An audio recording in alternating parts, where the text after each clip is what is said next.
अस्सलाम वालेकुम, this is Moeed Pirzada.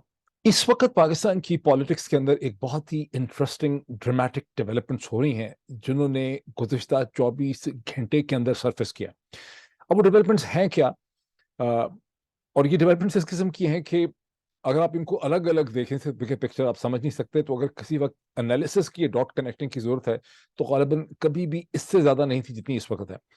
एक तरफ क्या है कि कराची के अंदर, सिंध के अंदर, हैदराबाद के अंदर मुत्तहिदा कौमी मूवमेंट के धड़े ये कह रहे हैं कि वो वफाकी हुकूमत से अलग हो सकते हैं अगर उनकी बात ना मानी जाए और 15 जनवरी को जो इलेक्शन होने हैं लोकल गवर्नमेंट्स के उनको ना रोका गया तो वो फेडरल गवर्नमेंट को छोड़ देंगे।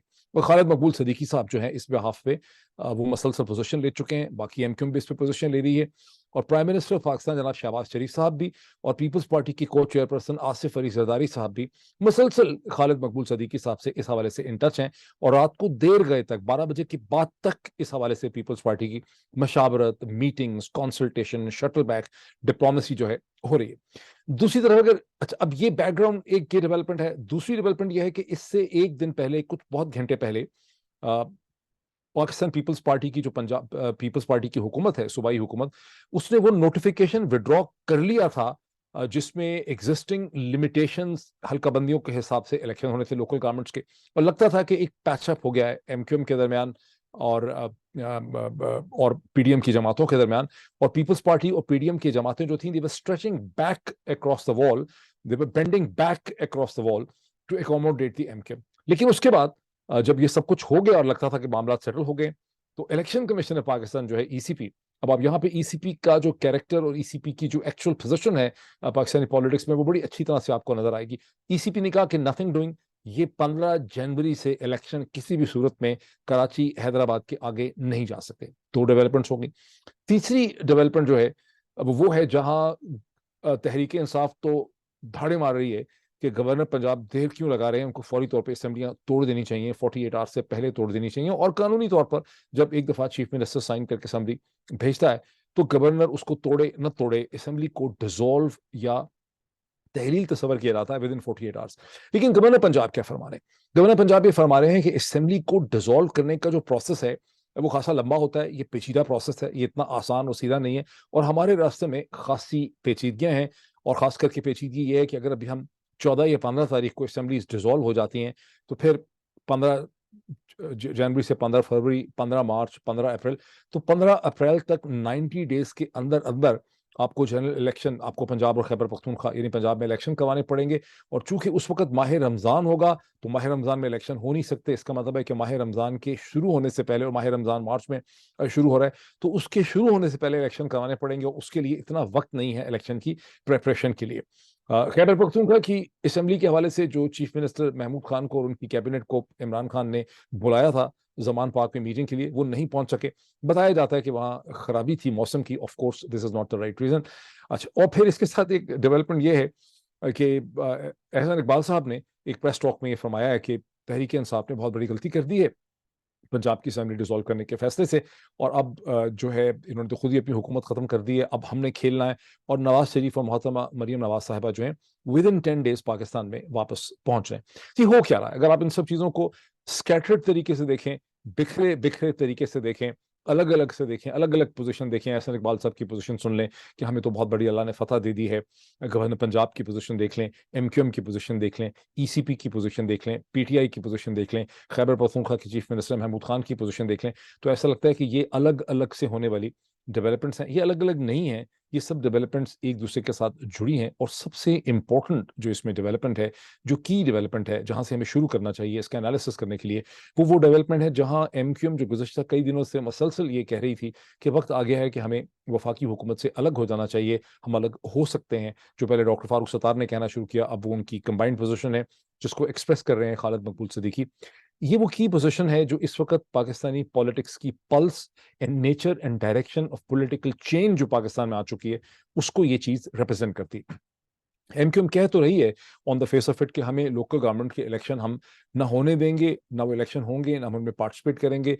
और ये जो मौजूदा हल्का बंदियां हैं जो की हुई हैं, जिनको पहले तायद हासिल थी पाकिस्तान पीपल्स पार्टी की, ये हमें मंजूर नहीं है। जब एमक्यूएम ने ये बहुत स्ट्रॉन्ग पोजीशन ले ली कि हम ये इलेक्शन नहीं होने देंगे, तो पीपल्स पार्टी की गवर्नमेंट ने उसके हवाले से बाकायदा एमक्यूएम की बात मानी, और जो वहाँ के इंफॉर्मेशन मिनिस्टर हैं शर्जील इनाम मेमन साहब, उन्होंने उस नोटिफिकेशन को विड्रॉ कर लिया।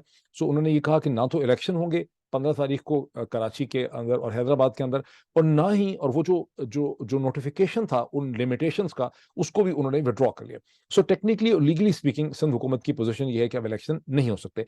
ताहम इलेक्शन कमीशन ऑफ पाकिस्तान ने जो पोजीशन ली, और वो लीगली सपोर्टेड भी है, बिकॉज उसके ऊपर पिलडैट की पोजीशन भी आई है। अहमद बिलाल महबूब जो हैं, उनका भी मैंने एक इंटरव्यू पढ़ा है। वो कहते हैं कि अदालतें भी इस स्टेज पे लोकल गवर्नमेंट के इलेक्शन की का मुलतवी होना जो है उसको एक्सेप्ट नहीं करेंगे। लेकिन ईसीपी ने जो पोजीशन ली है वो बहुत इंटरेस्टिंग पोजीशन है, और वो एक स्ट्रेटेजिक लेवल की पोजीशन है।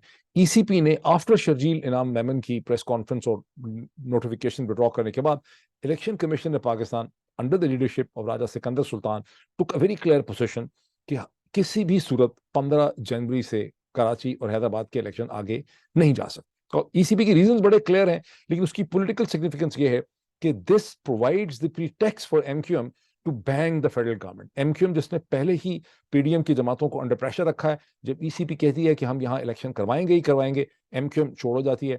एमक्यूएम कहती है अब हम फेडरल गवर्नमेंट को छोड़ देंगे, बिकॉज फेडरल गवर्नमेंट की जो जमातें हैं, पीपीपी और पीएमएलएन पीडीएम जमातें और फेडरल गवर्नमेंट जो है वो हमें रिलीफ नहीं दिला पा रहे, हमें अभी रिलीफ दिला दें, हम इनके साथ हैं, या हमें रिलीफ नहीं दिलाते, हम इनसे अलग होते हैं। सो एमक्यूएम ने एक स्टेज सेट कर दिया है वफाकी हुकूमत के कोलैप्स करने का, या अगर इसको बहुत ही पोलाइटली आप कहें, मध्यम तरीके से कहें, तो फेडरल गवर्नमेंट जो है शहबाज शरीफ साहब की, जिसको सपोर्ट हासिल है आसिफ अली जरदारी साहब की, उसको बहुत ही सख्त किस्म के ट्रिमेंडस प्रेशर में एमक्यूएम स्टेज के ऊपर ले आई है।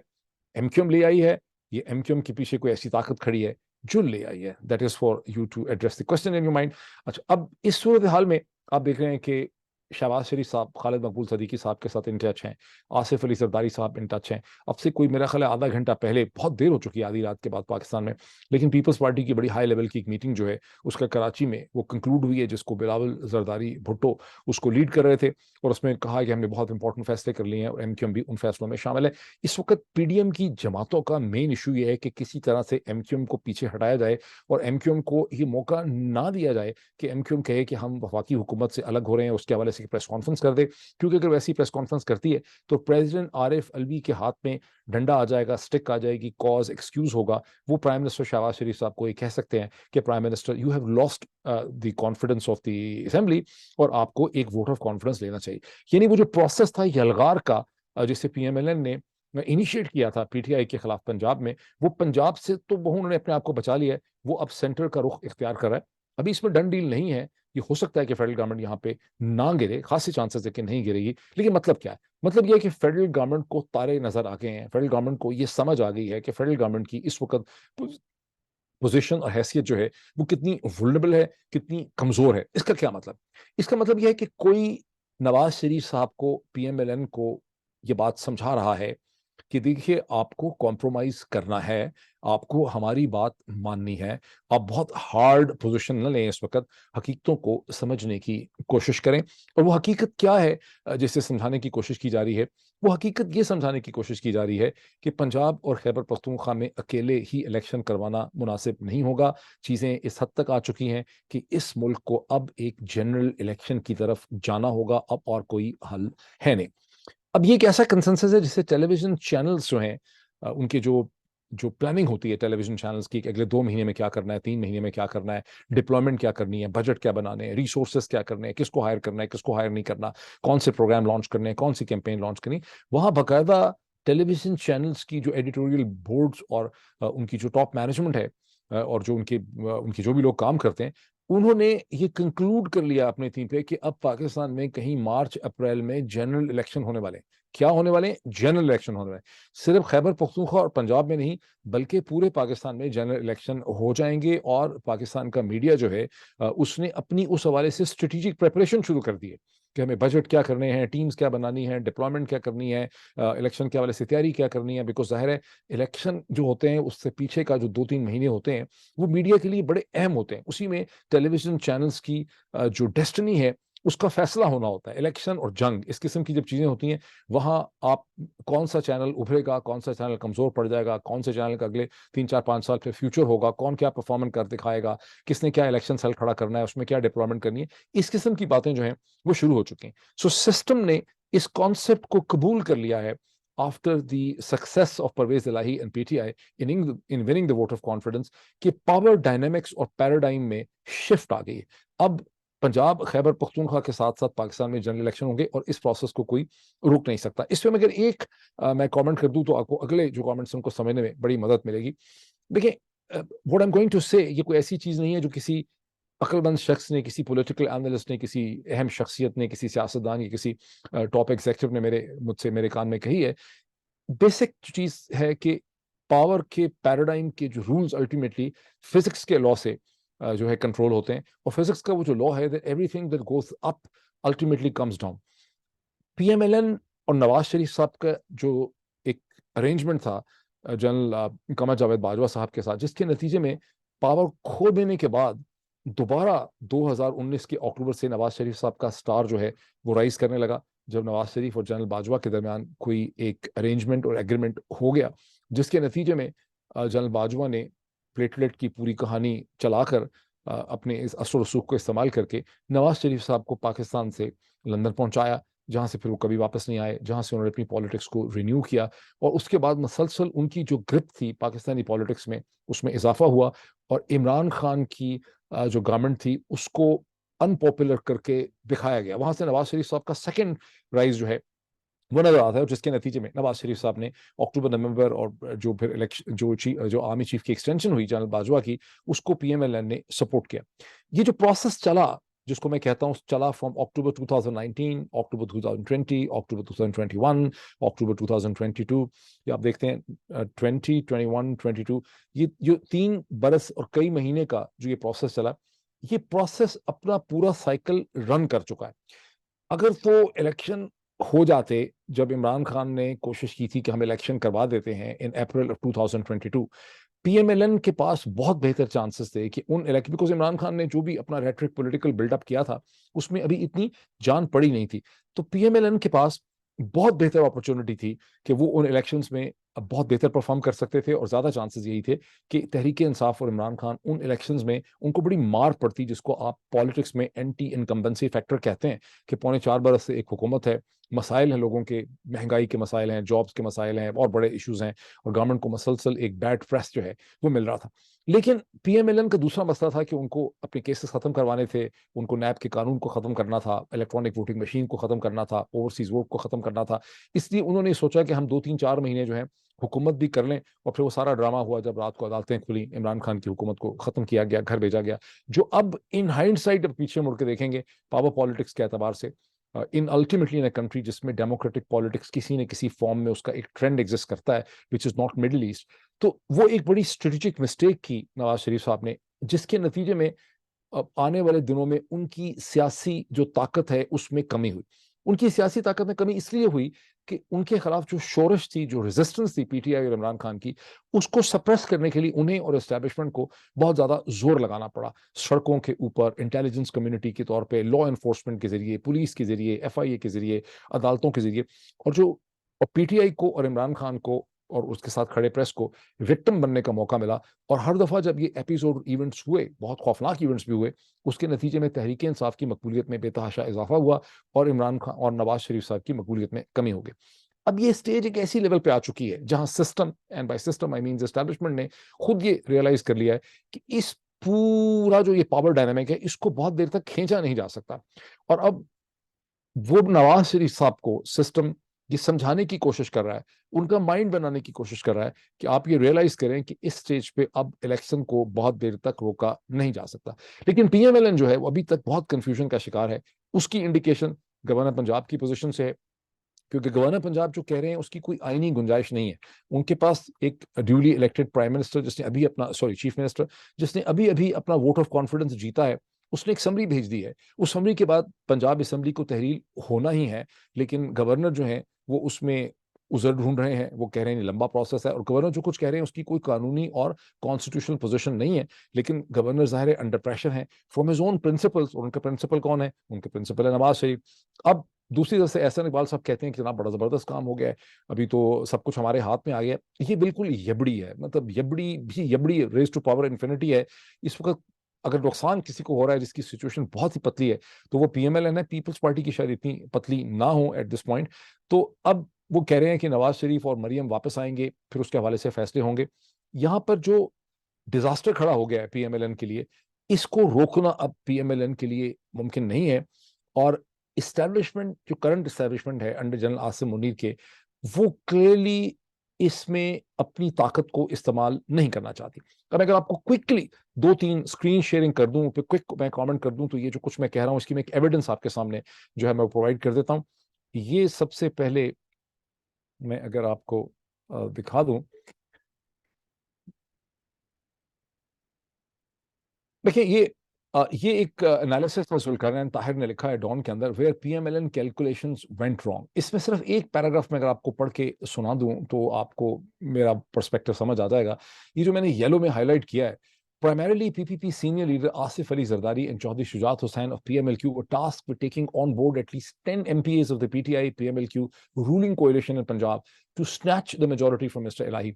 And in addition to the efforts, the PMLN was looking to the establishment to get the job done at the end of the day. But Thursday's result showed miscalculation on the part of the party leaders with regard to the establishment, and Mr. Zardari, a senior leader from Punjab, said. अगला paragraph भी सुन लें।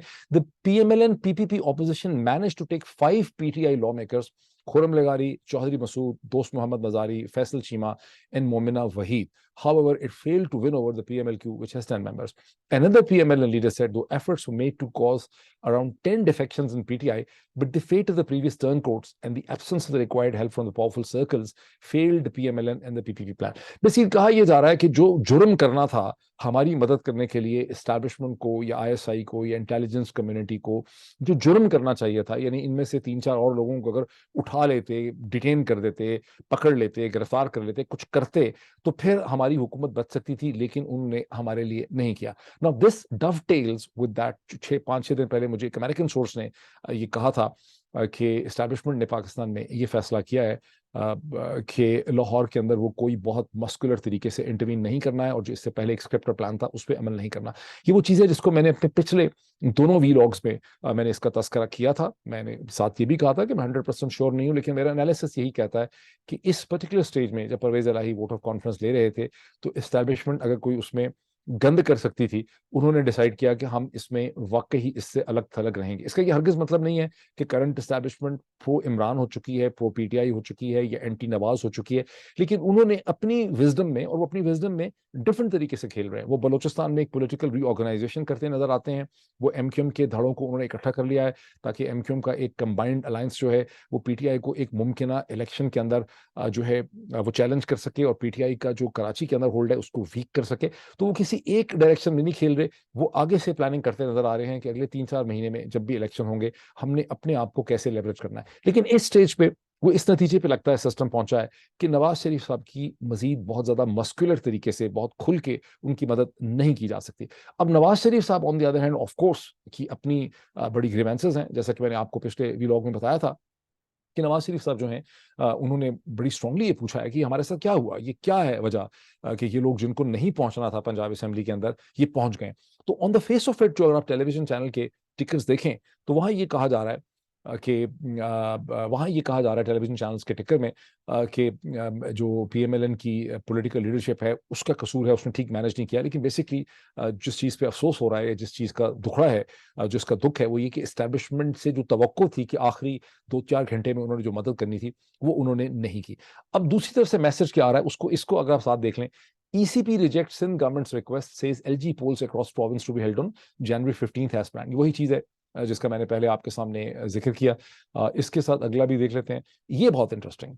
Governor should dissolve Punjab assembly फोर्थविथ, ये तो खैर फवाद चौधरी साहब फरमा रहे हैं, लेकिन इसके नीचे आप देखें बहुत इंटरेस्टिंग एक चीज आ जाती है। Governor says dissolution is a lengthy process. जो मैंने आपको पहले जबानी कहा कि गवर्नर बलीगुर रहमान कह रहे हैं कि the process for the dissolution of assembly would happen step by step, terming it to be a lengthy process. Speaking at a ceremony in Lahore, he said that elections are bound to happen within 90 days of the assembly's dissolution, but noted that it would be Ramazan at that time.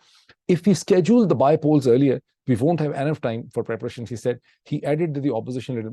अच्छा, अब इसको मैं stop sharing करता हूँ और मैं वापस आ जाता हूँ। मैंने बहुत ज़्यादा टाइम ले लिया है स्क्रीन दिखाने में, बहुत से लोग इससे बड़े खफा भी होते हैं। एविडेंस मैं दिखाना चाह रहा था आपको कि ये चीज़ें सारी प्रिंटेड हैं।